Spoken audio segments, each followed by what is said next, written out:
Imagine um campo onde, em um único dia claro, 70.000 pessoas foram exterminadas. Isso não é uma cena de um filme de terror, mas uma realidade que a mente humana se recusa a aceitar. A Batalha de Canas não foi apenas um confronto militar. Foi uma eliminação industrial de força viva perfeitamente planejada, onde a morte alcançava as pessoas não pela espada, mas pela impossibilidade de respirar em um esmagamento monstruoso. Mas o mais assustador e escandaloso nessa história não são as montanhas de cadáveres, e sim o que aconteceu depois. Você descobrirá como a civilizada Roma, dominada por um pavor animal, rebaixou-se a rituais arcaicos sombrios e começou a enterrar pessoas vivas bem no centro da cidade, tentando comprar o favor dos deuses. Você ouvirá por que o Senado tomou a cruel decisão de deixar milhares de seus cidadãos cativos apodrecerem no cativeiro, e como escravos e criminosos de ontem, receberam armas nas mãos para salvar o maior império da história. Porque o genial Aníbal, tendo as chaves de Roma no bolso, nunca abriu os portões da cidade eterna. E como a catástrofe mais terrível da história da antiguidade, paradoxalmente presenteou Roma com a imortalidade. Acompanhe até o fim, para ver como uma vitória perfeita se tornou o início de um fim fatal para um dos maiores generais de todos os tempos. Imagine um campo comum no sul da Itália, queimado pelo sol de agosto. Silêncio ao redor, mas não é aquele silêncio abençoado que desce sobre a terra após um dia difícil de trabalho. É um silêncio que ensurdece. Um silêncio que pressiona os tímpanos mais forte do que o grito mais alto, porque não há ninguém para gritar. No dia 2 de agosto de 216 a.C., aqui, em um lugar chamado Canas, aconteceu algo que a mente humana se recusa a perceber como realidade. Não foi uma batalha no sentido habitual da palavra. Uma batalha pressupõe uma chance, pressupõe um combate, pressupõe a possibilidade de sobreviver. O que aconteceu aqui foi um descarte industrial de vidas humanas. Imagine um estádio moderno, lotado até a capacidade máxima durante a final da Copa do Mundo. 70, talvez 80.000 pessoas. Agora imagine que todas elas estão mortas. E todas elas jazem em um pedaço de terra, não maior que alguns quilômetros quadrados. 70.000 cadáveres. Não é apenas um número em um livro de história. 70.000 filhos, pais, maridos. Se você decidisse enterrar todos eles, cavando uma sepultura individual para cada um, teria que cavar do amanhecer ao anoitecer por vários anos. Mas os vencedores não tinham anos. Eles tinham apenas a noite. E o ar, que se tornou espesso, quase palpável com um cheiro de ferro e do conteúdo de intestinos rompidos. A terra aqui não era mais terra. Tornou-se um pântano vermelho, viscoso, que chapinhava sob os pés e bebia avidamente o que ainda de manhã corria nas veias dos melhores homens da República Romana. Você está no meio desse pesadelo. Olhe para baixo. Aqui não há heróis. A morte igualou a todos. O patrício de uma linhagem antiga jaz abraçado a um simples soldado de infantaria, e o sangue dele se mistura em uma poça onde já não se distingue o nobre do plebeu. Os anéis de ouro dos senadores, símbolos de poder e status, agora são apenas lixo brilhante no meio da lama. A escala desse massacre é tamanha que o cérebro ativa mecanismos de defesa. Você para de ver pessoas. Você vê uma paisagem, montanhas de carne, colinas de escudos. É a arquitetura da destruição. Quem poderia ter criado tal coisa? Quem é o arquiteto que projetou esse inferno? Olhe para a colina que se ergue sobre a planície. Lá, entre seus comandantes, está um homem cujo nome será usado por mais 2.000 anos para assustar crianças desobedientes. Aníbal Barca. Ele não sorri. Ele não celebra. Ele olha para a obra de suas mãos com a calma fria de um cirurgião que acabou de amputar um membro gangrenado. Para ele, esses 70.000 mortos não são uma tragédia nem um triunfo. São o resultado de uma equação. Ele resolveu o problema. Ele sabia a resposta antes mesmo que a primeira espada deixasse a bainha. Muitos historiadores dirão que Aníbal era um gênio tático, que ele era um mestre da manobra, que ele é o pai da estratégia. Tudo isso é verdade, mas é apenas metade da verdade. Um gênio não mata 70.000 pessoas em um único dia. Quem faz isso é a obsessão. Para entender Canas, é preciso voltar no tempo. É preciso sair desse campo maldito, onde as moscas já começam seu banquete, e voltar 19 anos no passado, para Cartago. Você precisa ver o templo. Um templo sombrio, abafado, iluminado apenas pela trepidação do fogo no altar. No ar paira o cheiro adocicado de incenso e carne queimada. Um menino de 9 anos está diante de seu pai. Seu pai é Amílcar Barca, o leão de Cartago. Um general que nunca foi derrotado no campo de batalha, mas perdeu a guerra devido à covardia dos políticos. Amílcar pega a pequena mão do filho e a aproxima do fogo. O calor queima a pele. Jure, diz o pai. Sua voz é firme como granito. Jure que você nunca será amigo do povo romano. Jure que enquanto houver um coração batendo em seu peito, ele bombeará ódio por Roma. E o menino jura. Naquele momento, junto ao fogo sagrado, Aníbal morreu como criança e nasceu como arma.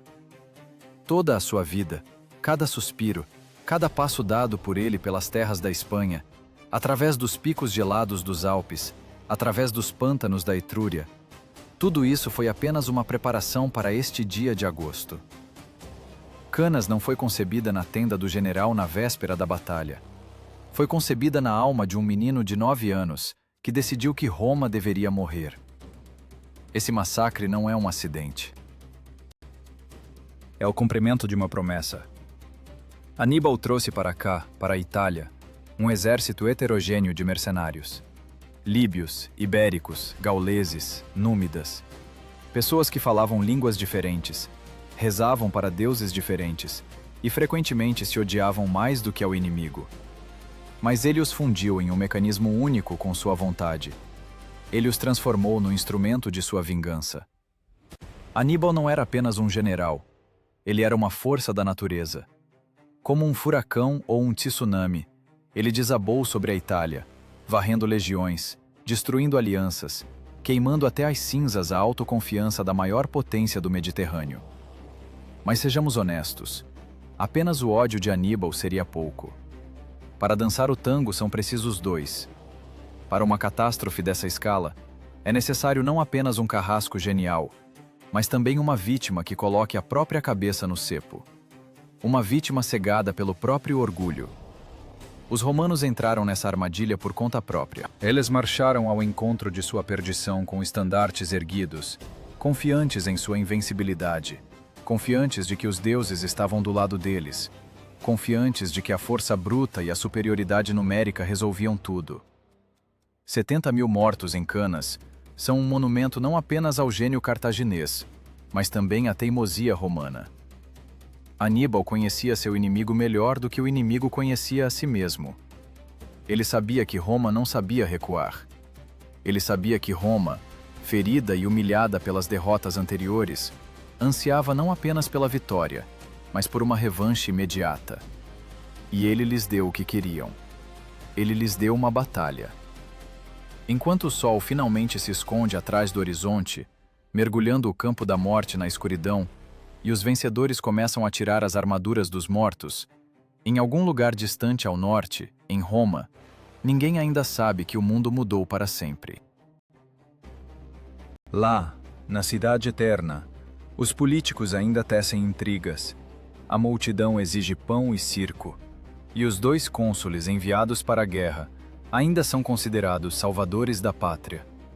Ninguém sabe ainda que seus nomes se tornarão sinônimo da maior vergonha. Aníbal está na colina. O vento agita sua capa. Ele olha para a escuridão, para onde fica Roma. Ele sabe que fez tudo certo. Ele destruiu o corpo do exército romano. Mas ele ainda não sabe que não conseguiu matar sua alma. E o mais assustador, ele nem suspeita que foi justamente o seu triunfo que se tornará o início do seu fim. Pois foi ali, entre montanhas de cadáveres, naquele silêncio monstruoso, que nasceu aquilo que um dia varreria Cartago da face da terra. Mas isso será depois. Agora há apenas a noite, o cheiro de sangue e o cálculo frio que se revelou mais terrível do que qualquer arma. A história adora paradoxos.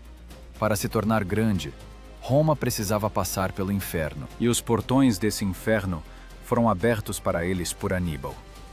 No entanto, antes de entender como Roma sobreviveu, é preciso entender como ela se permitiu ser morta. E essa história não começa aqui, no campo de batalha, mas nos gabinetes do poder, onde as ambições de duas pessoas pesaram mais que o bom senso de todo um Estado. Enquanto no campo do futuro, massacre e o crepúsculo apenas começava a cair, na própria Roma, o ar tremia de fúria misturada com humilhação.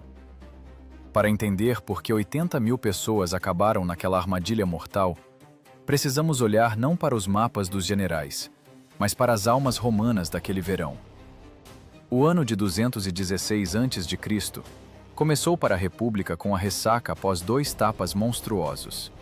Primeiro foi o rio Trébia, um massacre frio e invernal. Depois, o lago Trasimeno. Névoa, emboscada, 15.000 legionários mortos cujos corpos nunca foram encontrados na água turva. Roma estava acostumada a vencer.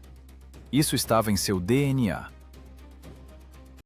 A derrota era percebida não como um fracasso militar, mas como uma falha na ordem do universo, como um insulto aos deuses. E a República respondeu da maneira que melhor sabia. Parou de pensar e começou a rosnar. O Senado declarou mobilização total. Não era mais apenas um recrutamento militar, era um projeto nacional de vingança. Apenas imagine essa cena. Roma coloca no campo de batalha 8 legiões. Junto com os aliados, são 87.000 homens. Nunca antes, em guerra alguma, Roma havia reunido um poder tão colossal em um único punho. Era o exército do juízo final. Uma floresta de lanças estendendo-se além do horizonte. A terra literalmente tremia sob os pés quando esse Leviatã começava a se mover. Parecia que ninguém resistiria a tal massa, nem mesmo Aníbal. Especialmente Aníbal. Mas esse gigante de aço tinha um defeito fatal. Ele tinha 2 cabeças. E essas cabeças se odiavam. O sistema político romano era genial para tempos de paz. Um sistema de freios e contrapesos, proteção contra a tirania. 2 cônsules, direitos iguais. Mas a guerra não tolera a democracia. A guerra exige a ditadura da vontade. E Roma enviou para comandar seu maior exército 2 homens que eram antípodas políticos. Conheça Lúcio Emílio Paulo, aristocrata até a medula. Um homem da velha guarda, experiente, cauteloso, talvez até cauteloso demais. Ele via em Aníbal não apenas um bárbaro, mas um predador com quem não se pode jogar dados. Paulo entendia. Uma batalha aberta na planície contra a cavalaria cartaginesa era suicídio. Seu plano era chato, mas seguro. Desgastar, cortar suprimentos, esperar o erro. Ele era a voz da razão. Agora olhe para seu colega. Caio Terêncio Varrão. A estrela do populismo romano. Filho de um açougueiro. Pelo menos era o que sussurravam seus inimigos, aludindo à sua origem baixa. Varrão fez carreira gritando mais alto que todos. Ele prometia à multidão soluções rápidas para problemas complexos. Enquanto Paulo falava de tática e logística, Varrão batia no peito e gritava no fórum que os aristocratas estavam prolongando a guerra para manter o povo sob controle. "Deem-me as legiões", rugia ele. "E eu lhes trarei a cabeça de Aníbal numa bandeja já amanhã." E o povo escolheu Varrão. O povo ansiava por sangue, não por palestras de estratégia. Esses 2 deveriam comandar o exército juntos. E aqui a lei romana pregou uma peça cruel. Para que os cônsules não brigassem pelo poder, o comando mudava diariamente. Pense no absurdo disso. Imagine que você está pilotando um transatlântico através de uma tempestade. Hoje está no leme um capitão que quer ir para o oeste. Amanhã, um capitão que gira o leme para o leste. Depois de amanhã, o primeiro novamente. Isso não é estratégia. Isso é esquizofrenia. O inimigo sabia disso. Aníbal, cujos espiões infestavam o sul da Itália, sabia perfeitamente desse gráfico de plantão. Para ele, essa informação era mais valiosa do que 1000 cavaleiros extras. Ele entendeu que não precisava vencer o exército romano. Ele precisava apenas esperar o dia em que o açougueiro Varrão estivesse no comando. No calor de julho, a gigantesca coluna romana rastejava para o sul, para a Apúlia. Aníbal manobrava, esquivava-se, provocava-os. Ele capturou a fortaleza de Canas, um antigo depósito de grãos. Foi um cuspe na cara de Roma. Eu como o seu pão enquanto vocês engolem poeira. Funcionou. Varrão fervia. Ele via cada dia de atraso como um insulto pessoal. Dentro do acampamento romano, havia uma guerra própria. A tenda de comando virou palco de escândalos. Não devemos lutar aqui, insistia Paulo, olhando para a ampla planície plana ao redor do rio Álfido. É o lugar perfeito para a cavalaria dele. Temos vantagem na infantaria. Precisamos de colinas, terreno acidentado. Você é um covarde, Emílio. Varrão jogava na cara dele diante de testemunhas. Você e os seus venderam a honra de Roma. Os soldados querem lutar. Eu quero lutar. Só você está tremendo. Era o clássico conflito entre o profissional e o amador. O profissional vê os riscos. O amador vê as oportunidades. O problema é que o amador tinha o poder. Varrão sabia que seu eleitorado em Roma esperava ações decisivas. Ele não poderia voltar sem a vitória. A carreira política para ele era mais importante que a vida de milhares de legionários. A situação esquentava a cada hora. Aníbal jogava lenha na fogueira. Sua cavalaria númida atacava os carregadores de água romanos, cobria-os de flechas e desaparecia rindo. Eram alfinetadas, mas levavam os romanos à loucura.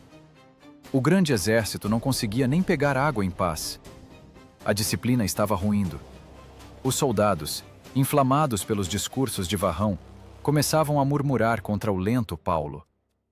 No dia 1º de agosto, o comando era de Paulo. Ele cerrou os dentes e se recusou a tirar as tropas, apesar das provocações. Ele manteve aquela fera enorme e furiosa na corrente, entendendo que soltá-la significava a morte. Ele construiu parte do acampamento na outra margem do rio, tentando proteger os forrageadores, mas não se envolveu em uma batalha geral. Aníbal esperou. Ele sabia que amanhã o sol nasceria para o outro cônsul. E então chegou o dia 2 de agosto. O amanhecer foi vermelho sangue.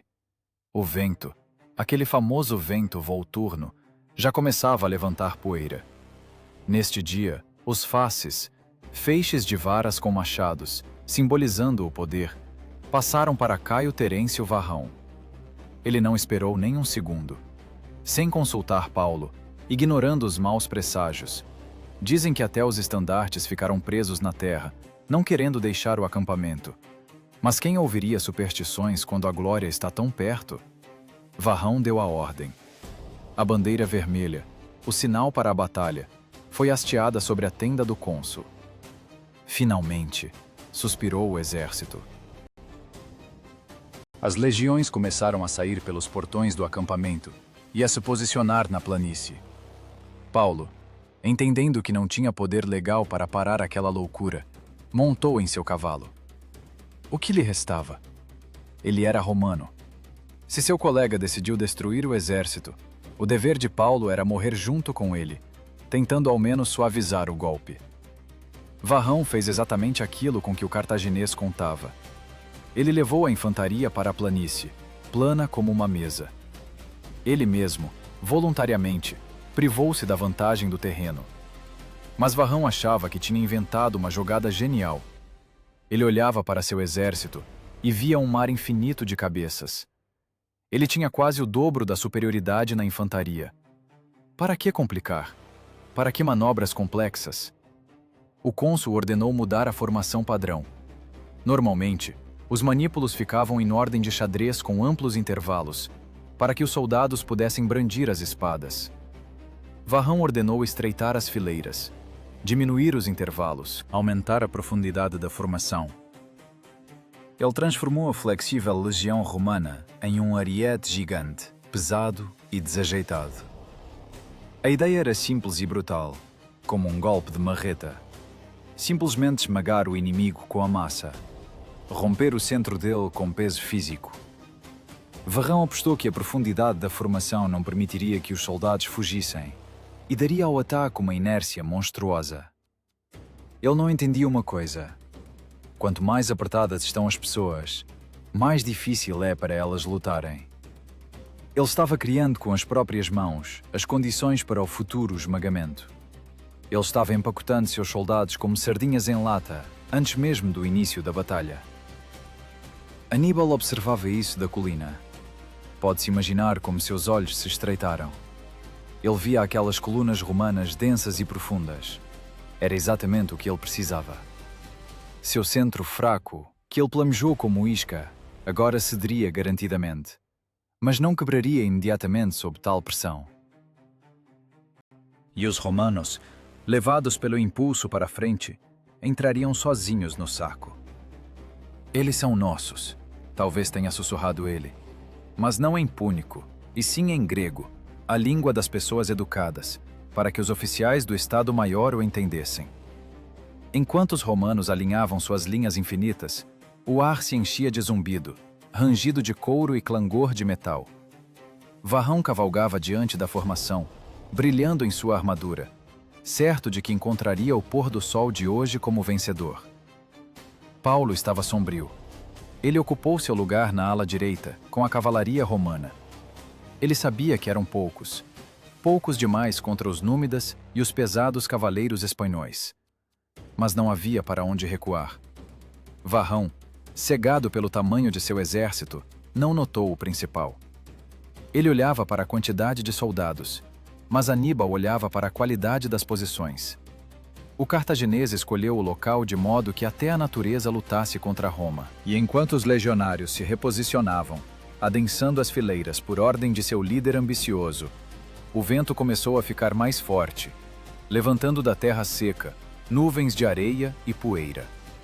E esse vento soprava diretamente no rosto dos romanos. Esse vento tinha um nome. Os locais o chamavam de Volturno.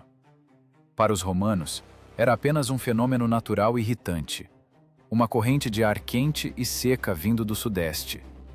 Mas para Aníbal, o Volturno era um aliado tão importante quanto seu irmão Asdrúbal, ou o comandante da cavalaria Maarbal. O cartaginês não apenas escolheu o campo, ele escolheu o momento. Ele sabia que ao meio-dia o vento ficaria mais forte, levantando da terra ressequida nuvens de areia e poeira. E ele posicionou as peças de forma que os romanos marchassem para o ataque com esse jato de areia batendo direto nos olhos. Você já tentou lutar quando joga um punhado de areia na sua cara? Agora imagine que você está preso em 30 quilos de ferro. O sol queima tanto que seu capacete vira um forno, e a poeira entope o nariz, a boca e os olhos, misturando-se com o suor em uma lama cáustica. Você aperta os olhos, tosse, não vê nada além da ponta da própria lança. Foi exatamente nesse estado que Aníbal mergulhou o melhor exército do mundo, antes mesmo do primeiro golpe de espada. Olhe para o mapa. Não é um campo de batalha. É um cenário de execução cuidadosamente preparado. De um lado, o rio Álfido, rápido e profundo. Do outro, colinas. Aníbal limitou intencionalmente o espaço. Parece absurdo.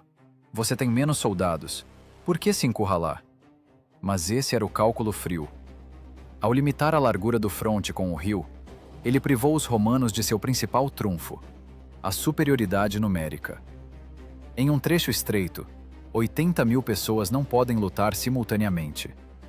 As fileiras de trás apenas ficam paradas olhando para as costas das da frente. O exército romano transformou-se de um oceano ameaçador em um rio estreito e turbulento que podia ser controlado. Mas para Aníbal, não bastava apenas escolher o local. Ele precisava que os romanos agissem de forma previsível. Ele precisava da fúria deles. Desde a manhã, a cavalaria númida, essas vespas do mundo antigo, circulava ao redor dos flancos romanos. Eles não entravam em combate corpo a corpo. Eles se aproximavam, lançavam dardos, gritavam insultos e fugiam. Era o clássico trabalho psicológico. Os romanos, parados em suas armaduras pesadas sob o sol escaldante, enlouqueciam de raiva impotente. Eles queriam apenas uma coisa: pegar aqueles bárbaros ágeis e esmagá-los. E Varrão, esse político em armadura de general, caiu na provocação. Seus nervos cederam. Ele deu o sinal para o ataque geral, fechando definitivamente atrás de si a porta para o mundo dos vivos. A infantaria romana avançou. E aqui vemos uma transformação fatal. Normalmente, a legião romana é um tabuleiro de xadrez. Os manípulos ficam com intervalos para que soldados frescos possam substituir os cansados, para que haja possibilidade de manobra. É uma estrutura flexível, que respira. Mas hoje Varrão ordenou fechar as fileiras. Esqueça o xadrez. Era um ariete. Uma coluna gigante e densa de pessoas, cuja profundidade excedia a largura. Varrão raciocinava como um amador que leu livros de física, mas não de guerra. Quanto maior a massa e a velocidade, mais forte o impacto. Lógico? Na teoria, sim. Na prática, ele criou uma multidão incontrolável. Nesse aperto, os legionários esfregavam os ombros uns nos outros. Um soldado não conseguia erguer a espada sem atingir o companheiro. Se alguém tropeçava, derrubava toda a fileira consigo. Eles marchavam compactados, como gado para o matadouro, certos de que sua união era sua força. Na verdade, o aperto deles tornou-se sua sentença. E Aníbal? Ele posicionou suas tropas como ninguém havia feito antes. Imagine um arco tensionado em direção ao inimigo. Um crescente convexo. No centro desse crescente, bem na ponta, onde viria o terrível impacto do ariete romano, ele colocou suas tropas menos confiáveis, os gauleses e os ibéricos. Isso soa como loucura. Você coloca os fracos onde será mais difícil? Sim, porque Aníbal não precisava que o centro vencesse. Ele precisava que o centro sobrevivesse exatamente o tempo necessário. Os gauleses, esses gigantes seminuas com espadas longas, e os ibéricos em túnicas de linho branco com bordas vermelhas, eles eram a isca. Carne viva jogada para saciar a besta romana. Mas nos flancos, um pouco mais afastados, estava a elite. A infantaria africana. Veteranos pesados que passaram por fogo e água com Aníbal. Eles estavam equipados com armaduras romanas capturadas, tiradas dos cadáveres em Trébia e Trasimeno. De longe, naquela poeira, podiam ser confundidos com aliados. Eles ficaram parados e esperaram. Eram as mandíbulas da armadilha, que por enquanto estavam abertas. O vento aumentava. A poeira subia como uma parede. A máquina romana, trovejando ferro, ganhava velocidade. A terra tremia com o passo de dezenas de milhares de pés. Barra! Barra! O grito de guerra das legiões rasgava o ar. Eles viam à frente apenas uma fina linha de bárbaros no centro. Eles viam a vitória. Eles viam como romperiam aquela formação, como pisoteariam os gauleses, como chegariam ao próprio Aníbal. Eles não viam o que o general Caolho via. Eles não viam a armadilha. Aníbal estava no centro, ao lado dos gauleses. Foi um gesto de importância colossal. Ele não se escondia na retaguarda. Ele estava lá, onde o massacre começaria, mostrando aos seus aliados não confiáveis: estou aqui, estou com vocês, morreremos ou venceremos juntos. Psicologicamente, isso transformou os gauleses de mercenários em fanáticos. Eles sabiam que deviam manter a formação a qualquer custo, enquanto seu líder estivesse por perto. A distância diminuía. 200 metros. 100. 50. No ar assobiavam as pedras dos fundibulários das Baleares. Projéteis de chumbo e pedra perfuravam capacetes romanos, quebravam dentes, arrancavam olhos. Mas o ariete romano nem diminuiu a velocidade. Era pesado demais para parar. O impacto. Quando essas duas massas colidiram, o som deve ter sido ouvido a quilômetros. O ranger de metal contra metal, o estalo de lanças quebrando, o grito de milhares de gargantas. O martelo romano cravou-se na bigorna cartaginesa. As primeiras fileiras de gauleses e ibéricos cambalearam sob a pressão monstruosa. Os escudos romanos, escutam, batiam como pistões.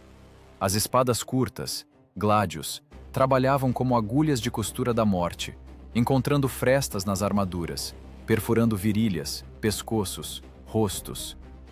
Varrão, estando na retaguarda, provavelmente sorria. Ele via o que queria ver. O centro do inimigo estava cedendo. Os gauleses recuavam. Estamos vencendo! Empurrem! Gritavam os centuriões. Mais um pouco e nós os romperemos! E os legionários empurravam. Eles instintivamente buscavam o lugar onde o inimigo recuava, o centro. Dos flancos, os romanos também começaram a se deslocar para o centro, sendo sugados para o funil que se formava. Eles queriam participar da derrota do inimigo, queriam sua parte de glória e espólios. A formação se adensava ainda mais. Agora, eles estavam tão comprimidos que o peito do guerreiro de trás encostava nas costas do da frente. Eles não entendiam que esse recuo dos gauleses não era pânico. Era uma manobra. Os gauleses recuavam passo a passo, pagando com sangue por cada minuto, mas sem quebrar a formação. O crescente convexo começou a se curvar na direção oposta. Transformava-se em um saco, em uma taça. E o exército romano, como água, derramava-se com estrondo nessa taça, feliz por ter encontrado o caminho de menor resistência. Foi o momento da maior ilusão. Um triunfo que na verdade era agonia. Apenas o paciente ainda não havia percebido. A poeira e a euforia cobriam os olhos. Nenhum dos comandantes romanos no centro olhava para os lados. E se tivesse olhado, teria visto algo terrível. A infantaria africana nos flancos não recuava. Ela permanecia imóvel, como rochas, deixando o fluxo romano passar por ela. As mandíbulas da armadilha começaram a se fechar lentamente, e a vítima, pensando ser o caçador, entrava cada vez mais fundo na garganta da morte. E então a terra tremeu, mas não pela infantaria. Através da tempestade de poeira, sobrepondo-se ao ruído da batalha, veio um novo som, o zumbido pesado e rítmico de milhares de cascos. Era a cavalaria de Aníbal, e ela não ia saquear os comboios. Ela ia fechar o círculo. Enquanto a infantaria romana, embriagada pelo cheiro da vitória próxima, mordia o centro da formação cartaginesa, nos flancos ocorria uma história bem diferente. Lá não havia ilusões, havia massacre. Na ala esquerda, imprensada entre o rio Álfido e as massas de infantaria, encontraram-se as duas cavalarias. A cavalaria romana sob o comando do cônsul Paulo, contra a pesada cavalaria espanhola e gaulesa, sob o comando de Asdrúbal. Não parecia um torneio de cavaleiros, ou as belas manobras desenhadas nos livros didáticos. Esqueça a nobreza. Havia tão pouco espaço que os cavalos não tinham onde virar. Era uma briga em uma cabine telefônica. Duas avalanches de carne e aço colidiram de frente. Os cavaleiros, perdendo a inércia, simplesmente puxavam uns aos outros das celas e se estrangulavam na poeira. Cavalos mordiam pessoas. Pessoas perfuravam a barriga dos cavalos. Era um caos onde sobrevivia não o mais habilidoso, mas o mais cruel. Mas a matemática da guerra é implacável. Os cavaleiros cartagineses eram mais numerosos e mais experientes. A cavalaria romana, composta por filhos de senadores e pela juventude dourada, vacilou. Eles foram esmagados. Foram pisoteados no lodo do rio. Asdrúbal passou por eles como uma faca quente na manteiga e perseguiu o restante dos romanos ao longo da margem. O caminho para a retaguarda romana estava aberto. Mas a infantaria romana no centro não via isso. Para dezenas de milhares de legionários no centro do mundo, existia apenas uma direção: para frente. A poeira, levantada pelo vento volturno, tornou-se espessa como neblina. Os romanos não viam o que acontecia a 100 metros à esquerda ou à direita. Eles viam apenas as costas dos gauleses recuando. Eles estão fugindo! Esse grito passava de centúria em centúria. Varrão triunfava. Seu plano funcionava. A formação profunda, aquele martelo desajeitado, realmente rompeu o centro de Aníbal. O crescente convexo da formação cartaginesa primeiro se endireitou e depois começou a se curvar para dentro. Tornou-se côncavo. Os gauleses e ibéricos recuavam, deixando seus mortos no chão, mas a formação não se rompia. Era um milagre de disciplina ou medo de Aníbal, que estava bem atrás de suas costas. Eles recuavam, atraindo os romanos cada vez mais fundo para o abraço mortal. O exército romano perdeu qualquer aparência de formação. Os manípulos se misturaram em uma multidão gigante e frouxa, que fluía para a brecha formada. As fileiras de trás empurravam as da frente. As partes dos flancos, em vez de manterem a largura do fronte, deslocavam-se instintivamente para o centro, onde parecia-lhes decidia-se o destino da batalha. O exército comprimia a si mesmo. O espaço entre os soldados desaparecia. Agora, para erguer a espada para um golpe, o legionário precisava empurrar o vizinho com o cotovelo. Mas eles não notavam o aperto.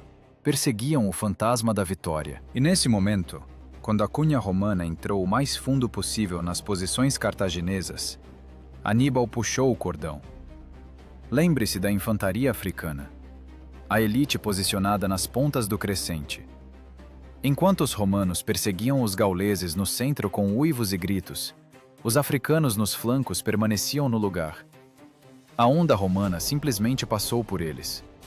Os legionários estavam tão entretidos na perseguição que simplesmente ignoraram aquelas colunas imóveis, de guerreiros severos em armaduras romanas. Foi uma cegueira fatal. Ao sinal da trombeta, as falanges africanas fizeram uma curva. A ala esquerda virou para a direita. A ala direita virou para a esquerda. Eles giraram 90 graus, de frente para os flancos romanos. Foi um movimento treinado por anos de disciplina. Preciso, sincronizado, mecânico. Imagine o horror do legionário romano que corre para a frente, para acabar com o inimigo, e de repente recebe um golpe de lança na lateral. Ele vira a cabeça e não vê o vazio, nem seus companheiros, mas uma parede de escudos que surgiu do nada. Emboscada! Mas já é tarde para gritar. Os africanos atacaram. Frescos, descansados, disciplinados, chocaram-se contra os flancos frouxos da multidão romana. O martelo romano, que acabara de esmagar os gauleses, de repente viu-se preso num torno. O ímpeto ofensivo secou instantaneamente. As pessoas no centro pararam, esbarrando nas costas umas das outras. A onda bateu em uma parede de concreto. Mas a armadilha ainda não havia se fechado completamente. O saco ainda não tinha fundo. Os romanos poderiam ter se virado. Poderiam ter tentado romper para trás. Mas então a cavalaria voltou. Asdrúbal, o mesmo que destruiu a cavalaria romana na ala esquerda, não ficou celebrando a vitória. Ele fez um longo ataque pelas costas dos exércitos em combate. Atingiu a retaguarda da cavalaria romana do flanco direito. Dispersou-a. E agora, tendo feito um círculo completo, desabou sobre a retaguarda da infantaria romana. Eis o momento da verdade. O clique que o caçador ouve quando a pata da fera cai nos dentes de aço. O cerco se completou. Em um segundo, 80.000 pessoas transformaram-se de um exército em prisioneiros. Os romanos ficaram em uma caixa. Na frente, os gauleses, que pararam de recuar e partiram para o contra-ataque. Dos lados, a parede impenetrável da infantaria africana. Atrás, a cavalaria pesada, pisoteando a retaguarda na terra. O barulho da batalha mudou. Em vez do grito de guerra furioso, barra, sobre o campo pairou um grito de horror de muitas vozes. Os romanos tentaram se virar para encontrar o inimigo de todos os lados, mas já não havia espaço. A formação desmoronou definitivamente. Aqueles que estavam no centro desse redemoinho humano gigante nem viam o inimigo. Viam apenas a nuca de seus companheiros e sentiam o espaço encolher. Varrão, que um minuto antes se via como triunfador, de repente percebeu o que havia feito. Ele encurralou a nata da nação romana num moedor de carne, e ele mesmo girou a manivela. O vento volturno continuava a jogar areia nos olhos, mas agora misturava-se a ele um novo cheiro. O cheiro de medo animal, vindo de milhares de homens suados, mortalmente apavorados, que entenderam que não havia saída. A ilusão da vitória dissipou-se como uma miragem no deserto. Restou apenas a realidade nua e terrível. Eles estavam cercados por um inimigo que veio não para conquistar cidades, mas para exterminar pessoas. O mecanismo acionado pelo juramento do menino de 9 anos começou seu trabalho. Agora já não era tática, era um massacre. Aníbal trancou os portões do inferno, e as chaves estavam apenas com ele. Dentro desse caldeirão, o tempo parou. Para os romanos, não havia mais passado, nem futuro, nem Roma, nem glória. Havia apenas esse quilômetro quadrado de morte, que a cada minuto se tornava mais apertado. Quando o anel se fechou, a guerra acabou. Começou o trabalho. Um trabalho físico monótono e pesado, de extermínio de 70 mil pessoas. O que aconteceu naquele campo nas horas seguintes não tem análogos na história militar. Não foi uma batalha. Uma batalha implica troca de golpes, manobra, fúria de ataque.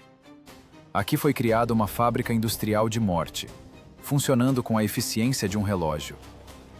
Aníbal não apenas venceu os romanos. Ele os anulou como força militar, transformando legiões orgulhosas em massa biológica presa em um torno. Imagine a física desse processo.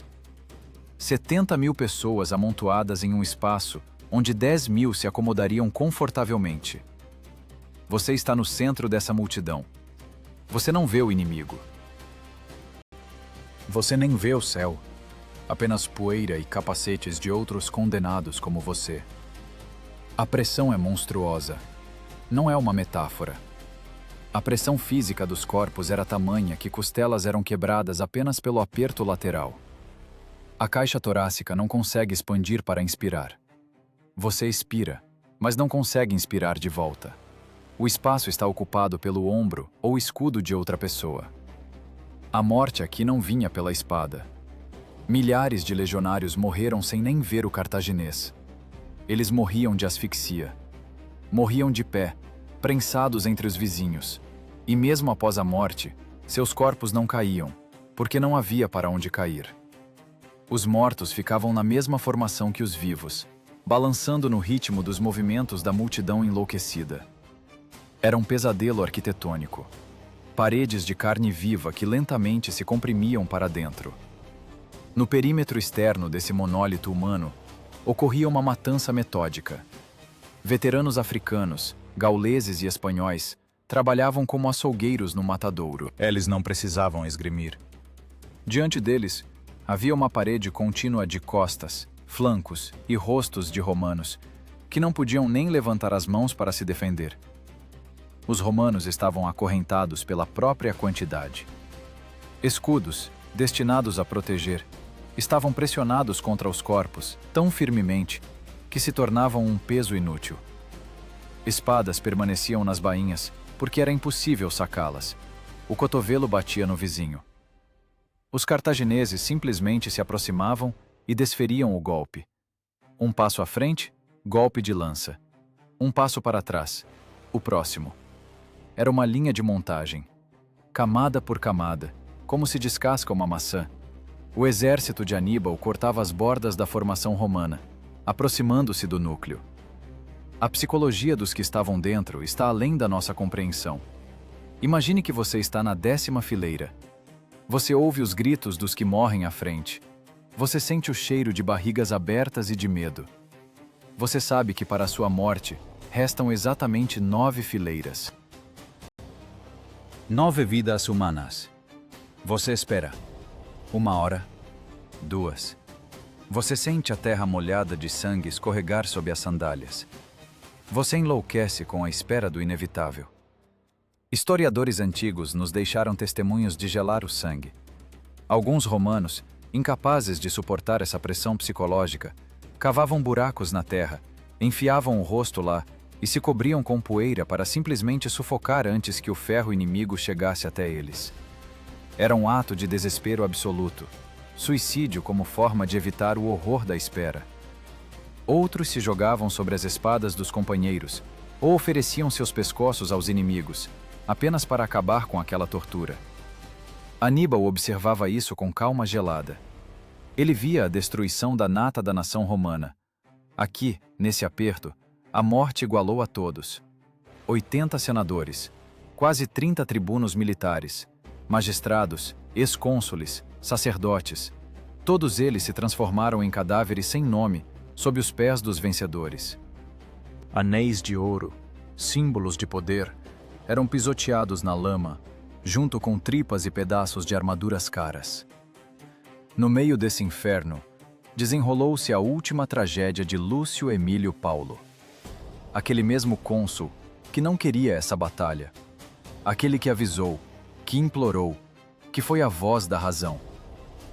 Ferido por uma pedra de funda, logo no início da batalha, com o rosto coberto de sangue, ele poderia ter tentado se salvar. Ele teve uma chance. O tribuno militar Quineu Lentulo, abrindo caminho através do caos a cavalo, viu o cônsul sentado em uma pedra. Paulo sangrava.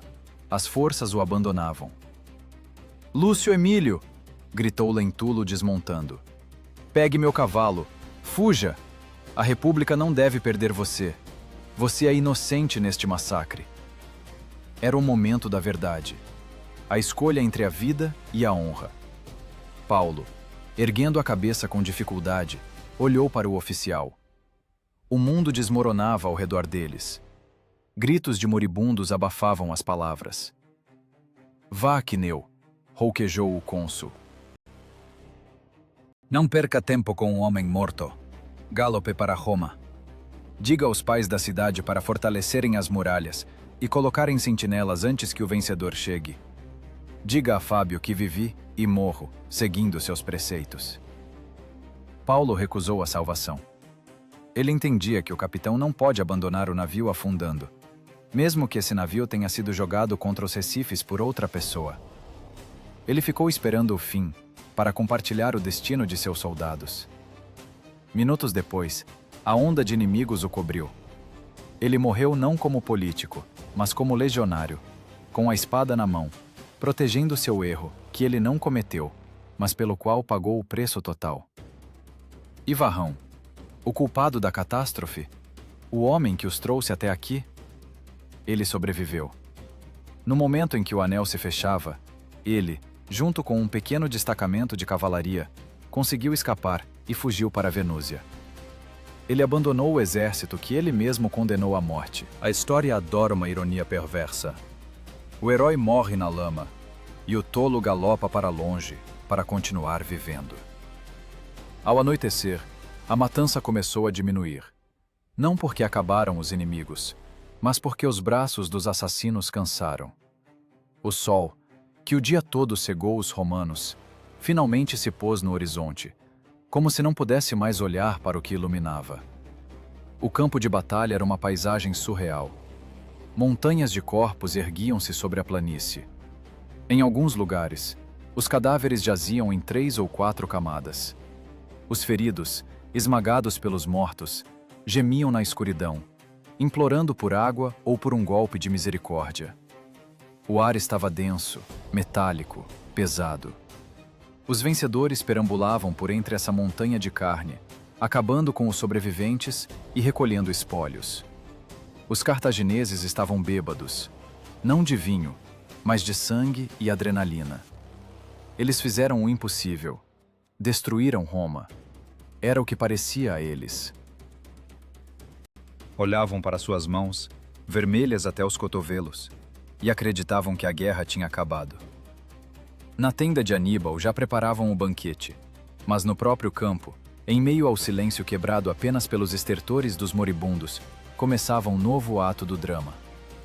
Aqueles que sobreviveram àquele moedor de carne invejavam os mortos, mas para Aníbal chegava o momento mais difícil, o momento em que a tática termina e a estratégia começa.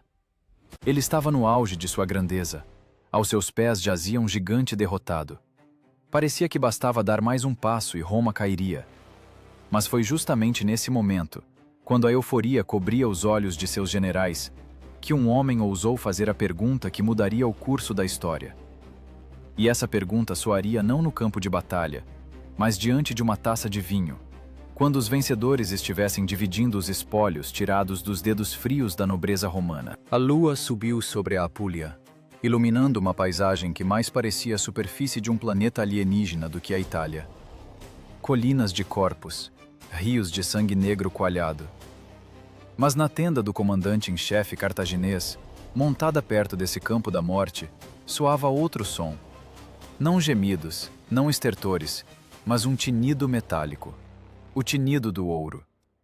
Não eram espólios de saqueadores roubando comboios. Era um relatório do trabalho feito.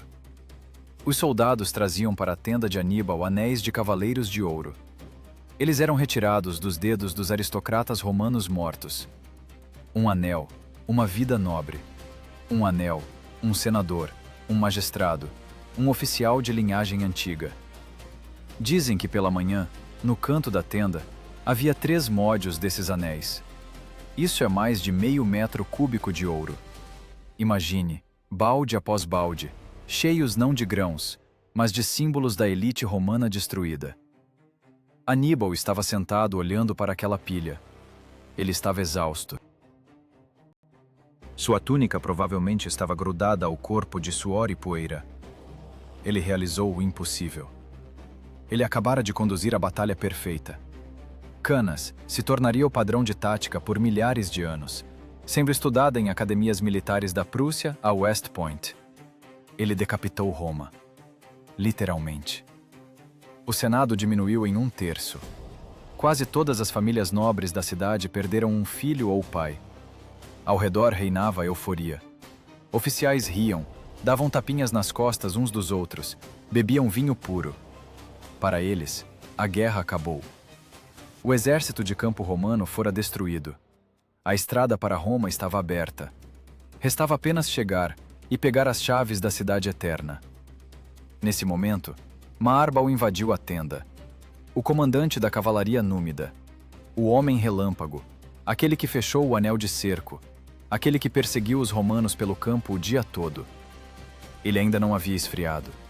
Seus olhos ardiam com o brilho febril de um predador que sentiu o cheiro de sangue da presa ferida. Ele não queria vinho. Não queria descanso. Ele queria terminar o que o menino de 9 anos e seu pai começaram junto ao fogo sacrificial. Aníbal! Sua voz encobriu o barulho do banquete. Não podemos parar. A vitória está em nossas mãos. Dê-me a cavalaria, agora mesmo. Eu irei na frente, e você vem atrás com o exército. Fez-se silêncio na tenda. Todos olharam para Maarbal e depois para Aníbal. O númida aproximou-se. Sua voz tremia de impaciência. Se você partir imediatamente, em 5 dias estará jantando meu Capitólio. Roma está indefesa. Não há tropas lá. Apenas velhos e mulheres chorando. Entraremos na cidade como faca na manteiga. Aquele foi, talvez, o momento mais importante da história da civilização ocidental. O destino do mundo estava por um fio, e esse fio estava nas mãos de um homem, Aníbal Barca. Ele olhou para seu melhor cavaleiro. Depois desviou o olhar para seus soldados, dormindo sono de morte direto no chão entre os cadáveres. Seu exército estava cansado. As pessoas lutaram o dia todo no calor. Mataram 70.000 pessoas. É um trabalho físico pesado. Até Roma são quase 400 quilômetros.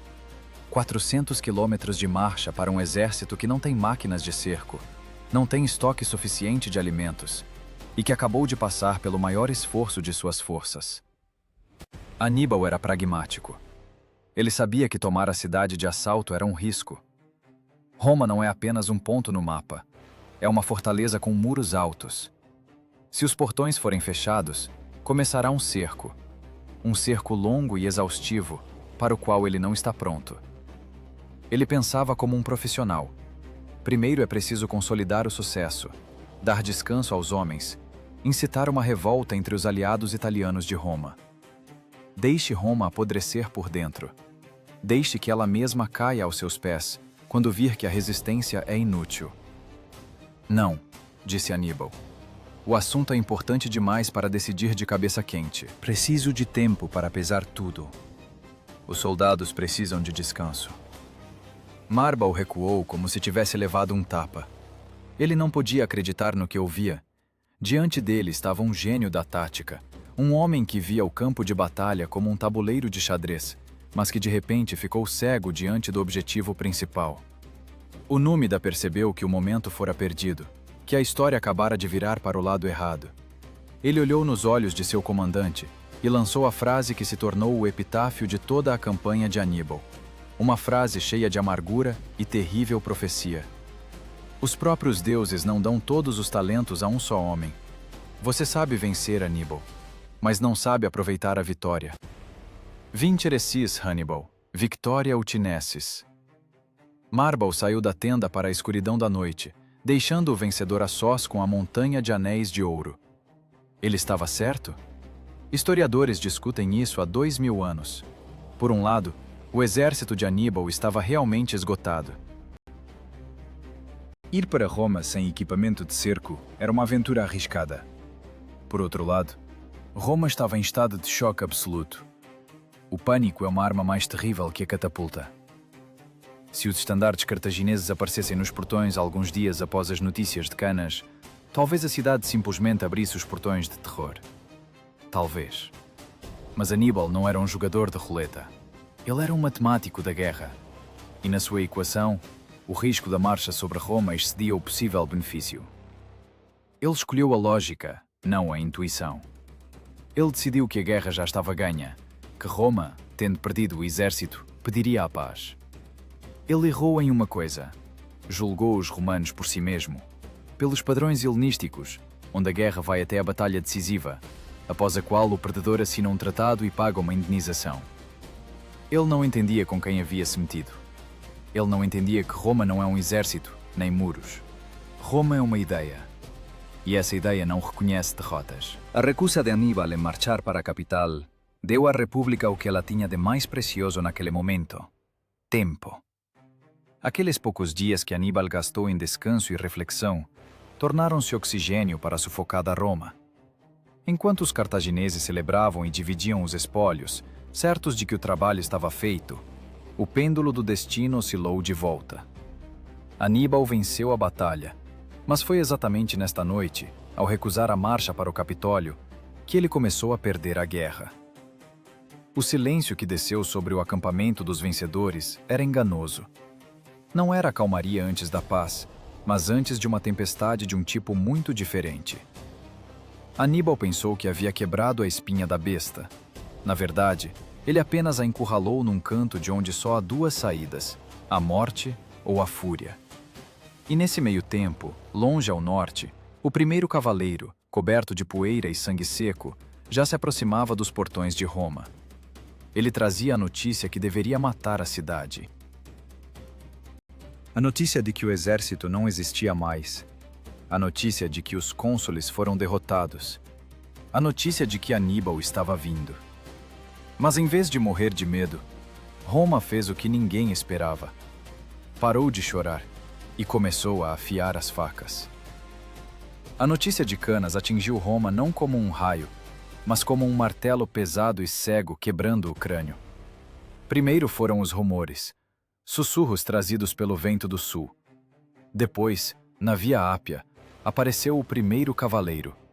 Não um mensageiro com coroa de louros anunciando vitória, mas um fantasma num cavalo exausto. Um homem sem capacete, com olhos vazios que viram o inferno. Quando ele abriu a boca, a cidade parou. Nosso exército não existe mais, disse ele. Você deve entender o que essas palavras significavam para um romano do ano 216 a.C. Não é apenas perdemos uma batalha.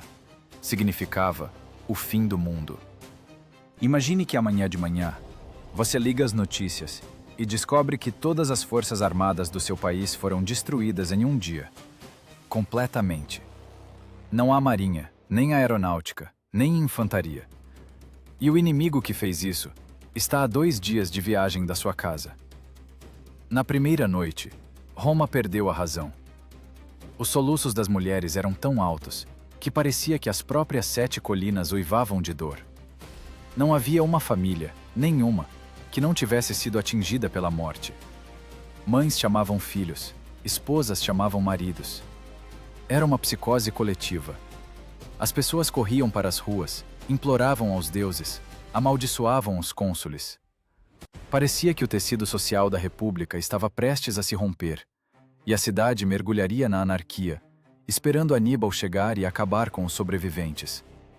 Mas exatamente nesse momento, à beira do abismo, funcionou aquele mesmo mecanismo que distinguia Roma de qualquer outro estado da antiguidade. Em vez de desmoronar, o sistema endureceu. O Senado não fugiu. Os senadores foram para o fórum. Velhos, muitos dos quais perderam seus filhos em canas, ocuparam seus lugares. Nessa tempestade de emoções, eles se tornaram um ponto de calma gelada. E a primeira coisa que fizeram foi algo monstruoso do ponto de vista da moral moderna, mas absolutamente necessário para a sobrevivência. Eles proibiram o luto. Foi emitido um decreto. As mulheres estavam proibidas de aparecer nas ruas e chorar publicamente. O luto foi limitado a 30 dias. Escondam suas lágrimas, disse o Senado. Agora não é tempo para mães. Agora é tempo para lobas. Os portões da cidade foram fechados. A guarda recebeu ordem: matar qualquer um que tentasse fugir da cidade, fosse escravo ou patrício. Roma transformou-se em uma fortaleza sitiada antes mesmo de o inimigo chegar às muralhas. Mas o medo não desapareceu. Ele simplesmente foi para a clandestinidade, para as profundezas escuras do inconsciente coletivo. E para lidar com esse terror primitivo, os romanos voltaram-se para os rituais mais sombrios e arcaicos, dos quais tentavam não lembrar em tempos civilizados. No Fórum Boário, bem no coração da cidade, foi cavada uma câmara de pedra. Os sacerdotes consultaram os livros sibilos, uma coleção de antigas profecias. A resposta foi terrível. Para salvar a cidade, é preciso alimentar a terra com sangue estrangeiro. Nessa câmara, baixaram vivas 4 pessoas. 2 gregos, um homem e uma mulher, e 2 gauleses, também um casal. Não os mataram com espada, enterraram-nos vivos. Imaginem esse ritual. A multidão está em silêncio sepulcral. Sacerdotes leem orações que ninguém entende. Uma laje de pedra fecha lentamente a entrada da masmorra, cortando a luz e o ar. Os romanos, esse povo de juristas e engenheiros, um povo orgulhoso de seu direito e civilização, no momento de perigo mortal, voltou aos sacrifícios humanos. Foi um ato de desespero extremo. Era como se dissessem aos deuses do submundo: peguem essas vidas, mas não toquem em Roma. Isso mostra quão profundo foi o trauma de Canas. Eles estavam prontos para vender a alma, apenas para sobreviver. E essa escuridão funcionou. Após o sacrifício, a histeria deu lugar a uma determinação fria e maligna. A ditadura do medo transformou-se em ditadura da vontade. A cidade precisava de soldados. Mas onde arranjá-los, se a nata da nação apodrecia nos campos da Apúlia? O Senado tomou medidas que antes pareciam impensáveis. Eles abriram as prisões. Devedores, criminosos, bandidos, todos receberam anistia em troca de uma espada. Mas isso era pouco. Então Roma deu um passo que riscava todas as normas sociais do regime escravagista. O Estado comprou 8.000 escravos jovens e fortes de proprietários privados. Deram-lhes armas, deram-lhes armaduras. Disseram-lhes: tragam-nos as cabeças dos cartagineses e vocês ganharão a liberdade. Eram os volones, voluntários escravos. Imagine o nível da ameaça se os proprietários de escravos armavam seus escravos sem medo de revolta. O inimigo comum mostrou-se mais terrível que o ódio de classes. Adolescentes, meninos de 14 ou 15 anos, colocavam os capacetes de seus pais mortos. Era um exército de fantasmas, um exército de rejeitados e crianças, liderado por velhos. Mas esse exército tinha um objetivo: matar. Aníbal, em seu acampamento, decidiu testar a resistência dos romanos. Ele agiu como um vencedor civilizado. Ele tinha milhares de romanos cativos. Enviou embaixadores ao Senado com a proposta de resgatar os prisioneiros por uma pequena quantia. Era a prática padrão da guerra daquela época. A resposta do Senado tornou-se lenda. Os romanos recusaram até mesmo deixar o embaixador cartaginês entrar na cidade. Transmitiram-lhe a resposta através dos portões. Roma não resgata prisioneiros. Aqueles que se renderam não nos servem. Que morram ou se tornem escravos. Pense na crueldade dessa decisão. O Senado recusou-se a salvar seus cidadãos. Não porque não houvesse dinheiro. Havia dinheiro. Mas porque era preciso enviar um sinal. Um sinal a Aníbal. Nós não negociamos. E um sinal aos seus próprios cidadãos. Nesta guerra não há cativeiro. Só há vitória ou morte. Os romanos sacrificaram conscientemente milhares de seus compatriotas para temperar o caráter dos que restaram. Quando Aníbal ouviu essa resposta, dizem que ele parou de sorrir pela primeira vez. Ele percebeu que cometeu um erro ao não marchar sobre Roma imediatamente. Ele pensava que estava lutando contra um estado que podia ser forçado à paz pela dor. Mas ele encontrou algo diferente. Roma transformou-se numa seita totalitária, obcecada pela ideia de sobrevivência. Aníbal quebrou o corpo romano, mas com seu golpe ele, sem querer, despertou o espírito romano. Da república frouxa, corrupta e litigiosa, nasceu uma máquina de guerra desprovida de piedade. Aquela Roma que conhecemos, de ferro, implacável, pisando na cabeça dos povos, nasceu exatamente nesses dias negros após Canas. Eles deixaram de ser comerciantes e políticos. Tornaram-se predadores. O lema, sem paz, tornou-se religião. E enquanto Aníbal se agitava pelo sul da Itália, tentando incitar revoltas entre os aliados, Roma começou a reconstruir lenta e dolorosamente sua estratégia. No lugar de ataques furiosos, veio a paciência gelada. Entrou em cena um homem chamado de O Lento, mas cuja lentidão se revelou mais mortal que qualquer espada. Fábio Máximo Cunctator estava pronto para jogar com Aníbal o jogo longo, onde vence não quem bate mais forte, mas quem demora mais a cair. Enquanto Roma aprendia a odiar, entrou na arena política um homem que ensinou à República a paciência. Seu nome era Quinto Fábio Máximo. A história lembrará dele pelo apelido Cunctator, o Lento. No início, cuspiam essa palavra em suas costas como um insulto. Os romanos, acostumados à guerra agressiva, odiavam seus métodos. Chamavam-no de covarde, de velho cujo sangue esfriou demais para uma briga de verdade.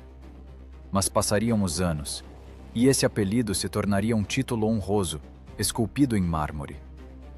Fábio era o antípoda de Varrão. Se Varrão era o fogo devorando tudo ao redor, Fábio era a água que apagava esse fogo. Ele entendeu uma verdade simples e terrível. Aníbal não pode ser vencido em uma batalha geral. Esse demônio cartaginês é o melhor tático do mundo. Sair contra ele em campo aberto significa jogar pelas regras dele, e no jogo dele, o cassino sempre ganha. Fábio virou o tabuleiro. Ele impôs a Aníbal a guerra que ele mais temia, a guerra sem batalhas. Imagine a situação de Aníbal. Ele é um predador preso numa jaula chamada Itália. Ele se agita pela península, busca combate, busca glória, busca o golpe decisivo. Mas o exército romano, como uma sombra, segue seus passos, ocupando as alturas dominantes, mas nunca descendo a planície. Aníbal queima uma aldeia. Os romanos olham. Aníbal devasta campos. Os romanos esperam. Era a estratégia da terra arrasada. Fábio ordenou aos camponeses que queimassem suas casas e destruíssem a colheita antes da chegada do inimigo. Cruel? Sem dúvida. Mas era uma crueldade cirúrgica. Aníbal viu-se no vácuo. Não tinha base de suprimentos, não tinha porto, não tinha reforços. Ele foi forçado a gastar todas as forças procurando comida para seu enorme exército. O grande general transformou-se em um grande forrageador. Seu gênio não era gasto em manobras brilhantes, mas na obtenção de grãos e bois. Passaram-se meses, que se transformaram em anos. 215, 214 a.C. A Itália transformou-se em ruínas fumegantes. Os aliados de Roma, vendo que Aníbal não podia protegê-los das expedições punitivas romanas, começaram a duvidar. Aníbal vencia cada escaramuza, mas perdia a guerra de recursos. Ele era como um boxeador peso pesado que entra no ringue e descobre que o oponente simplesmente corre dele em círculos, desgastando-o e não deixando desferir o golpe. Os romanos pararam de morrer aos milhares em um dia. Começaram a sufocar o inimigo lenta e metodicamente. E enquanto o velho Fábio segurava o escudo, atrás dele crescia aquele que pegaria a espada. À sombra dessa guerra exaustiva, acendeu a estrela de Públio Cornélio Cipião. Você se lembra dele? Ele estava lá, em Canas. Um tribuno militar de 19 anos que viu o anel se fechar. Ele foi um dos poucos que abriu caminho através da formação cartaginesa e sobreviveu. Naquele dia, quando 70.000 de seus companheiros viraram adubo, Cipião não quebrou. Ele aprendeu. Cipião era um fenômeno único para Roma. Ele usava cabelos longos à maneira grega, barbeava a barba e, dizem, passava horas todas as manhãs no templo de Júpiter, em total solidão, conversando com os deuses. Os soldados sussurravam que ele era filho de uma divindade, carismático, inteligente, ousado. Mas o principal, ele foi o primeiro romano que realmente entendeu Aníbal. Ele não odiava o inimigo com o ódio cego de Varrão. Ele o respeitava, ele o admirava, e ele decidiu tornar-se ele. Enquanto Fábio desgastava Aníbal na Itália, Cipião propôs um plano insano. Atacar não Aníbal, mas as raízes dele, a Espanha. A Espanha era o feudo pessoal da família Barca. Era o tesouro deles, o celeiro de quadros, a base deles. Era de lá que vinha a prata para pagar mercenários e soldados frescos. O Senado ficou em choque. Enviar um exército para além-mar, quando o inimigo está nos portões de Roma, parecia suicídio. Mas os velhos cônsules morreram, e os novos temiam a responsabilidade. Cipião, que tinha apenas 24 anos, um menino para os padrões da política romana, exigiu o comando. E o povo, cansado da defesa infinita, deu-lhe o império. Cipião chegou à Espanha não como um general romano comum, marchando em falange direto para o inimigo. Ele agiu como um aluno de Aníbal. Seu primeiro golpe foi a captura de Nova Cartago, a capital dos Bárcidas na Espanha. Ele não fez um longo cerco. Ele descobriu com pescadores locais que a lagoa que protegia a cidade pelo lado do mar ficava rasa durante a maré baixa. E ele atacou exatamente de onde ninguém esperava. Os soldados de Cipião atravessaram a água intransponível e invadiram a cidade. Foi um choque. Aníbal, na Itália, de repente sentiu o chão sumir sob os pés. Ele perdeu sua carteira e seu arsenal. Mas Cipião fez algo mais do que apenas tomar a cidade. Ele mudou a própria filosofia da guerra romana. Ele abandonou a rígida formação linear. Ele dividiu as legiões em coortes, unidades menores, manobráveis, capazes de agir autonomamente. Ele introduziu longos treinamentos, forçando os legionários a aprender esgrima, e não apenas a empurrar com escudos. Ele criou um novo exército romano, flexível, rápido, letal. Um exército criado à imagem e semelhança do exército de Aníbal, mas com disciplina romana. Enquanto na Itália ocorria uma sombria partida de xadrez entre Fábio e Aníbal, onde cada lance era pensado por semanas, na Espanha, Cipião travava uma guerra relâmpago. Ele derrotava os generais cartagineses um após o outro. Ele usava a tática deles: cercos pelos flancos, emboscadas, falsos recuos. Os romanos liam os relatórios com espanto. Vitória em Bécula, vitória em Ilipa. Parecia que o deus da guerra Marte, que lhes dera as costas em Canas, sorria novamente para seus filhos. Aníbal viu-se num beco sem saída estratégico. Ele ainda era invencível na Itália, mas suas vitórias tornavam-se sem sentido. Qual a utilidade de destruir mais um destacamento romano, se sua base na Espanha foi destruída, seus irmãos sofrem derrotas e Roma coloca novas legiões, mais rápido do que você consegue limpar a espada. A guerra transformou-se numa corrida contra o tempo. Aníbal envelhecia. Seus veteranos, aqueles mesmos leões que atravessaram os Alpes com ele, morriam em pequenas escaramuças ou de doenças. E em seu lugar, vinham mercenários italianos não confiáveis. Em Roma, começaram a levantar a cabeça. O medo que paralisava a cidade há anos começou a ceder lugar a uma esperança fria. Eles viam que o colosso de pés de barro cambaleava. Cipião provou que os cartagineses podiam ser vencidos. Podiam ser vencidos de forma bonita, ousada, esmagadora. Mas Aníbal não seria Aníbal se não tivesse um último trunfo na manga. Ele entendia que estava perdendo a guerra de desgaste. Ele precisava de sangue novo. Precisava de um novo exército. E ele sabia onde conseguir. Ele esperava notícias de seu irmão Asdrúbal, que, repetindo o feito de 10 anos antes, conduzia um novo e enorme exército através dos Alpes. O plano era simples e terrível. 2 exércitos cartagineses deveriam se unir no centro da Itália. Aníbal vindo do sul, Asdrúbal do norte. Se essas pinças se fechassem, Roma seria esmagada definitivamente. Nenhum Fábio, nenhum Cipião poderia parar uma horda de 100.000 homens sob o comando de 2 filhos de Amílcar. O destino de Roma pendia novamente por um fio fino, e a faca pronta para cortá-lo já estava erguida. No acampamento de Aníbal reinava uma espera tensa. Ele olhava para o norte, perscrutando o horizonte, esperando mensageiros do irmão. Ele sabia que Asdrúbal estava vindo. Ele sentia isso. Mas ele não sabia que os romanos também sabiam aprender com os erros. E desta vez, eles decidiram não esperar o golpe, mas desferi-lo primeiro, realizando uma das marchas mais arriscadas da história militar. O cenário estava pronto para o desfecho, mas o final desse drama seria escrito não com tinta dourada de triunfo, mas com lama e sangue na margem do rio Metauro. Ano de 207 a.C.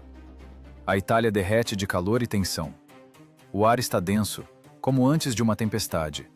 Mas a tempestade desta vez não vem do céu, mas do norte. Toda a guerra, todos esses anos de sangue, fome e aldeias queimadas, comprimiram-se em um ponto, em uma pergunta: eles vão se encontrar ou não? Aníbal está no extremo sul, em Brútio. Ele espera.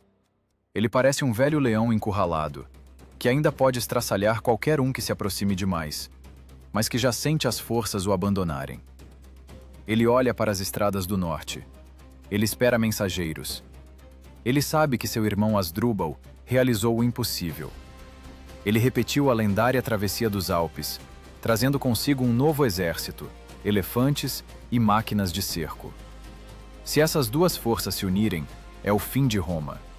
É aritmética simples. Aníbal, com seu gênio tático, mais as legiões frescas de Asdrúbal, formam um martelo que quebrará a bigorna romana em pó. Os romanos sabem disso. Na Cidade Eterna, o pânico atingiu tal grau que as pessoas têm medo até de respirar. O Senado reúne-se dia e noite. Mulheres varrem o chão dos templos com seus cabelos, implorando aos deuses por um milagre. Mas a história da guerra muitas vezes depende de uma mera ninharia, de uma ferradura, de um prego, de uma sentinela bêbada, ou, como desta vez, de 4 cavaleiros gauleses. Asdrúbal escreve uma carta ao irmão. Encontramo-nos na Úmbria. Ele entrega esse pergaminho aos seus melhores mensageiros. Eles devem atravessar toda a Itália. E eles quase conseguem. Mas no último momento, já perto do acampamento de Aníbal, eles viram no lugar errado. Eles se perdem e caem direto nas mãos das patrulhas romanas. A carta que deveria destruir Roma cai na mesa do cônsul romano Caio Cláudio Nero. Lembre-se desse nome: Nero. Não aquele louco que queimará Roma 200 anos depois, mas um soldado duro e decidido, que a salvará agora. Ele lê a carta. Ele entende tudo. Ele entende que tem apenas alguns dias. Se ele agir conforme o regulamento, escrever ao Senado, esperar permissão, coordenar planos, Roma perecerá. E Nero comete um ato que, pelas leis romanas, é punido com a morte. Ele abandona seu posto. Ele deixa diante de Aníbal apenas uma barreira, manequins e fogueiras para criar a aparência da presença de todo o exército. E ele mesmo, com 7.000 soldados de elite, parte e marcha para o norte. Não foi uma marcha, foi uma corrida. Os romanos andavam dia e noite, quase sem paradas. Pessoas nas aldeias corriam para a estrada, trazendo água, pão, carne, implorando aos soldados que comessem andando. Velhos choravam e os abençoavam. Todos entendiam. Aqueles homens empoeirados, suados e zangados, eram a última esperança. Nero tinha que conseguir se unir ao segundo cônsul, Lívio Salinador, antes que Asdrúbal percebesse o que estava acontecendo. A batalha ocorreu no rio Metauro. Asdrúbal percebeu que caiu numa armadilha quando ouviu o som da trombeta. A trombeta romana soou 2 vezes. Isso significava que no acampamento inimigo havia 2 cônsules. 2 cônsules contra um exército cartaginês. Ele tentou recuar à noite, mas seus guias fugiram, e o exército se perdeu na escuridão na margem do rio transbordado. Pela manhã começou o massacre. Asdrúbal lutou como um leão. Ele entendia que era o fim. Seu exército, pressionado contra o rio, estava sendo destruído. Espanhóis caíam sob os golpes das legiões. Elefantes, enlouquecidos pelas feridas, pisoteavam os seus. Vendo que a batalha estava perdida, o irmão de Aníbal fez o que um filho de Amílcar deveria fazer. Ele não buscou salvação. Ele esporeou o cavalo e chocou-se contra o centro de uma coorte romana. Ele buscou uma morte digna de seu nome, e a encontrou. Roma venceu. Pela primeira vez em muitos anos, não foi um empate, nem um sucesso estratégico, mas uma derrota total, sangrenta e inegável. 50.000 cartagineses ficaram no rio Metauro, mas para Nero não bastava apenas vencer. Ele precisava enviar uma mensagem. Ele ordenou encontrar o corpo de Asdrúbal. Entre pilhas de carne, na lama e no sangue, os romanos encontraram o general morto. Nero olhou para o rosto do inimigo e deu uma ordem que faria até seus severos centuriões estremecerem. Ele ordenou cortar a cabeça. A marcha de volta para o sul foi ainda mais rápida. Nero tinha pressa. Ele levava uma encomenda para Aníbal. Imagine a cena no acampamento de Aníbal. Verão, calor, moscas. O grande cartaginês ainda espera. Ele não sabe da batalha. Ele não sabe da carta. Ele espera que a qualquer dia veja no horizonte os estandartes do irmão. E eis que aparecem cavaleiros romanos. Eles não atacam. Eles se aproximam dos postos avançados do acampamento cartaginês. Um deles gira algo pesado, embrulhado em um pano, e arremessa por cima da paliçada. O objeto cai com um baque surdo na poeira, rolando até os pés dos guardas númidas. Chamam Aníbal. Ele sai da tenda, apertando os olhos por causa do sol. Os soldados se afastam, com medo de olhar em seus olhos. No chão, jaz uma cabeça. Aníbal desce lentamente sobre um joelho. Ele pega a cabeça nas mãos. O calor e o tempo já tocaram os traços do rosto, mas ele os reconhece.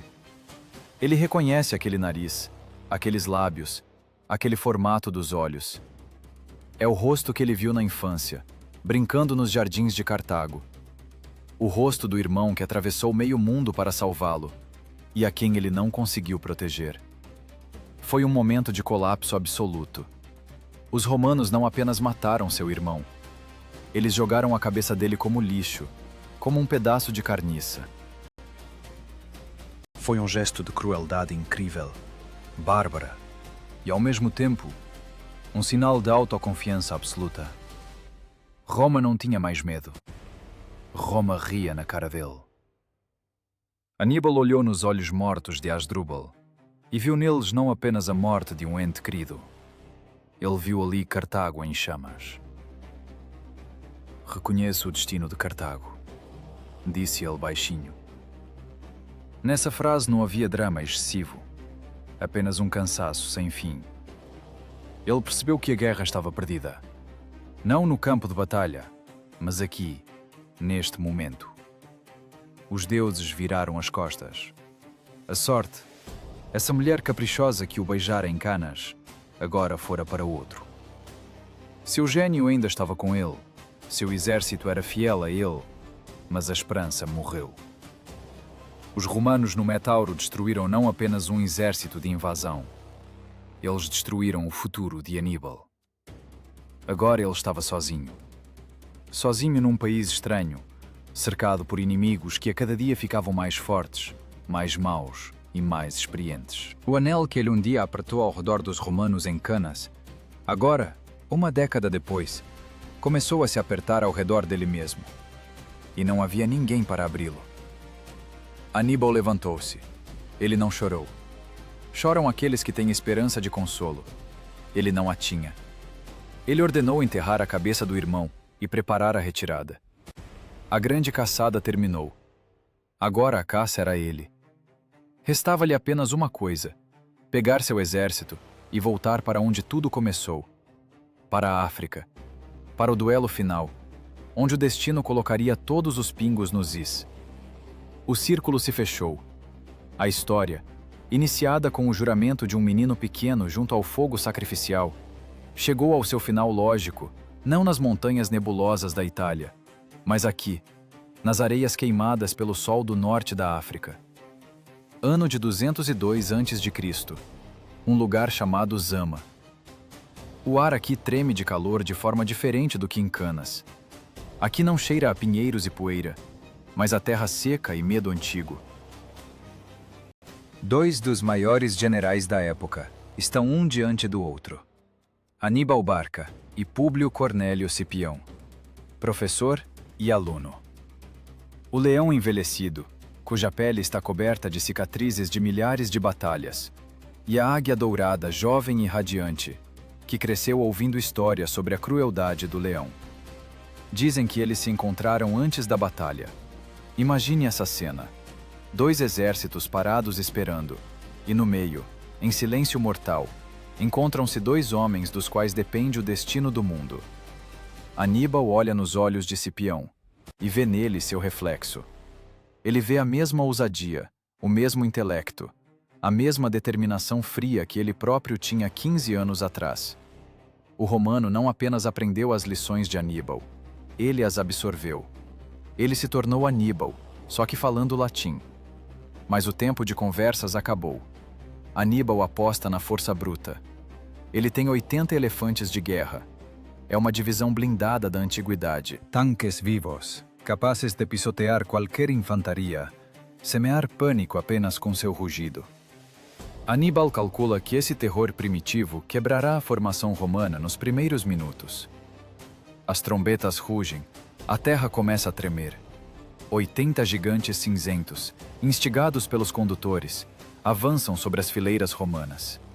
É uma avalanche de carne e presas. A infantaria comum deveria se dispersar ou ser esmagada numa papa sangrenta.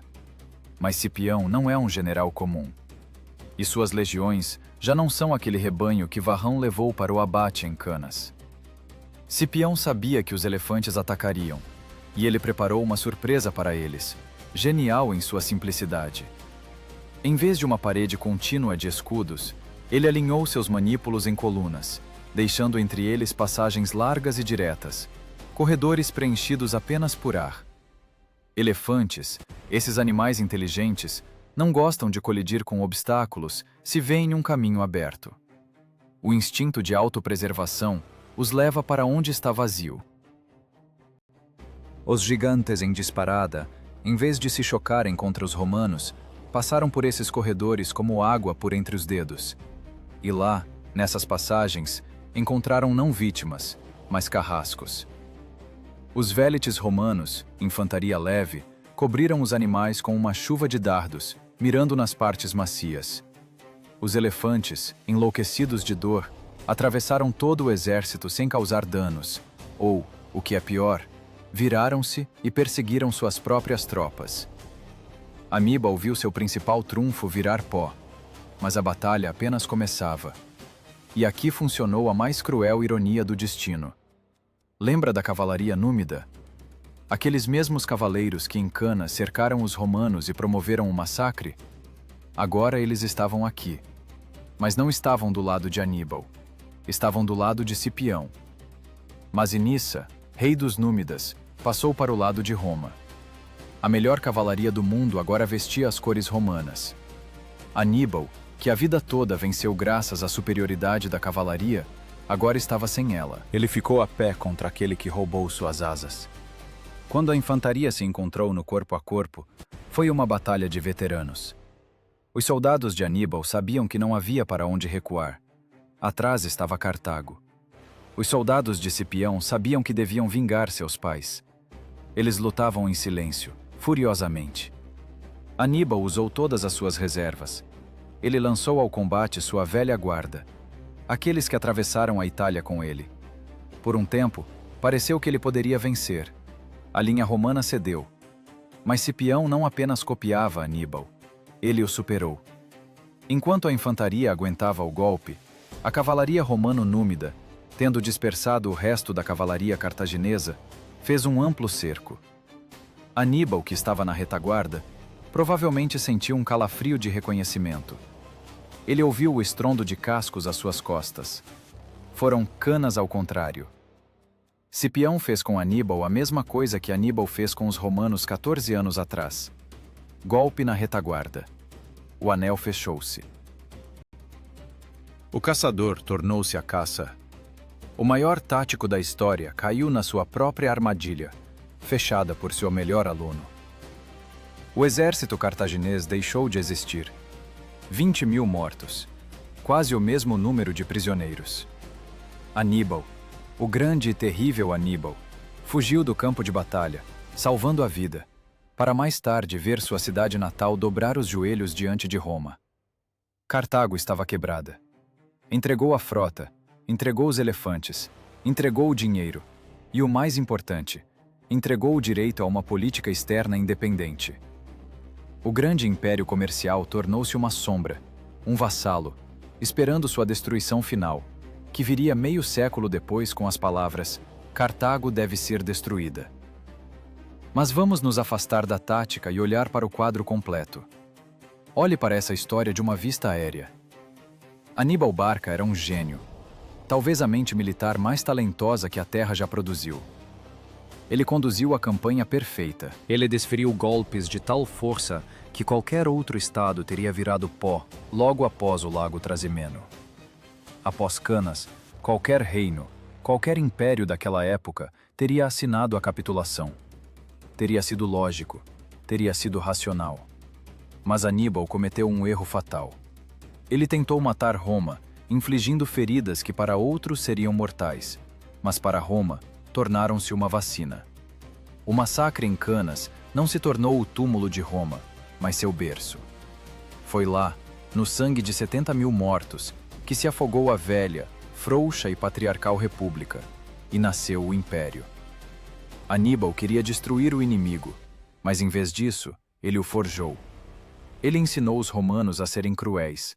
Ele os ensinou a guerra total. Ele lhes mostrou que a paz não é um tratado, mas a ausência de resistência. Roma venceu não porque seus legionários eram mais fortes. Em Canas, vimos que não é assim. Roma venceu não porque seus generais eram mais inteligentes. Varrão provou o contrário. Roma venceu porque possuía uma qualidade inacessível à compreensão de Aníbal. Uma resiliência absoluta, irracional e fanática. A capacidade de receber golpes monstruosos, cuspir o sangue e entrar em guarda novamente. A força de Roma revelou-se não na habilidade de vencer. A força de Roma revelou-se na recusa em admitir que perdeu. Aníbal pensava que era o flagelo de Deus, enviado para punir os latinos arrogantes. Na verdade, ele se tornou o escultor que cortou de Roma tudo o que era supérfluo: a suavidade, a indecisão, o medo, deixando apenas o aço puro e ressonante da vontade de poder. Sem Aníbal, não haveria Cipião. Sem a ameaça de destruição total, Roma nunca teria se tornado a senhora do mundo. Teria permanecido apenas um grande jogador na Itália. Aníbal criou a grandeza de Roma com as próprias mãos, sonhando em sufocar essa grandeza. A história adora paradoxos. O homem que jurou destruir Roma tornou-se o arquiteto de sua imortalidade. Aníbal perdeu tudo: a guerra, a pátria, a vida. Ele morrerá no exílio, tomando veneno para não cair nas mãos dos cães de caça romanos. Mas sua sombra pairará sobre Roma para sempre.